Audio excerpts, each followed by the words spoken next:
एक महत्त्वाची बातमी बुलेटिनमध्ये समोर येते, आपण पाहूयात। शासकीय भूखंड वाटप शर्तींचा भंग केल्याप्रकरणी प्रसिद्ध गायक सुरेश वाडकर यांच्यावर नियमभंगाचा ठपका ठेवण्यात आलाय। मुंबई उपनगर जिल्हाधिकाऱ्यांनी चौकशी अंती हा ठपका ठेवला असून जुहूतील गुरुकुल संकुलाच्या शासकीय भूखंड वापराबाबत निष्कर्ष नोंदवण्यात आले। आंतरराष्ट्रीय शाळेसाठी विनापरवानगी जागा भाड्याने देणं, विनापरवानगी निवासी वापर ही निरीक्षणं जिल्हाधिकाऱ्यांनी नोंदवली आहे। त्याबरोबरच शर्तभंगाच्या अनुषंगाने पुढील कार्यवाहीसाठी योग्य तो आदेश देण्याची विनंती राज्य सरकारला करण्यात आलेली आहे।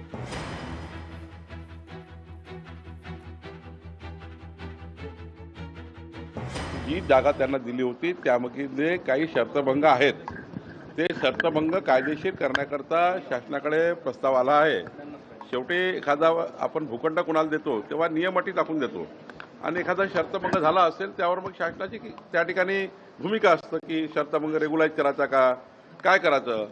जी काही त्रुट्या असतील त्या त्रुट्या शासनाकडे पाठवतील तिथले जिल्हाधिकारी आणि त्यावर शासन निर्णय घेईल।